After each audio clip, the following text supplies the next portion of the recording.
13 декабрга карата Кыргызстанда 26 адам COVID-19 вирусун жуктурганы лабораториялык жактан аныкталды. Алардын көбү Бишкек шаарында катталды. Чүй, Ош, Талас, Нарын, Ысык көл жана Жалал Абад облустарында илдетти жугузгандар катталган жок. COVID-19га каршы республикалык штабтын маалыматына караганда коронавирустан каза болгон учур болгон жок. Ушуну менен былтыр марттан бери бул ооруну жуктуруп алган 183.991 адам катталса, ушул тапта 350 адам ооруканада, 348 адам үйдөн дарыланууда. Өлкөдө COVID-19 инфекциясына каршы 6 түрдүү вакцина сайылууда. 13 декабрга карата 1.160 миңден ашуун адам эмдөөдөн өттү. Алардын 942 миңден ашууну экинчи дозасын сайдырышкан.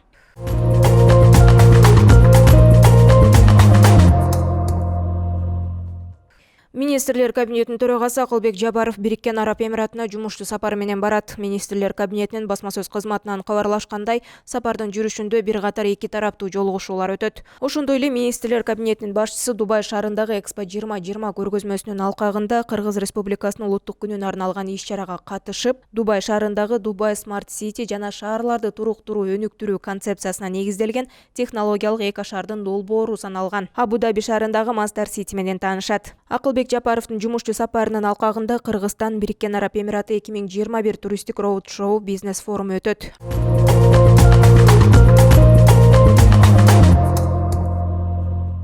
Издөөдө жүргөн Октябрь райондук ички иштер башкармалыгынын кызматкери кармалды. Бул тууралуу бүгүн 13 декабрда УКМКнын басма сөз кызматы билдирди. Октябрь райондук ички иштер башкармалыгынын криминалдык милициясынын ыкчам кызматкери Жазык кодексинин 209 беренесинин 4 бөлүгүнүн 1 жана 4 пункту кызматтык абалынан пайдалануу менен өзгөчө ири өлчөмдө жазалган алдамчылык менен шектелүүдө. Атайы кызматтын маалыматы боюнча милиционер кызматтык абалынан пайдаланып $135 000 алып, ар кандай шылтоолор менен акчаны кайтарып берүүдөн баш тарткан. Андан соң укук коргоо кызматкери сыртынан издөөгө алынып, 12 декабрда анын жүргөн жери аныкталган. Аны 5 күнгөй айылындагы дачадан табышкан.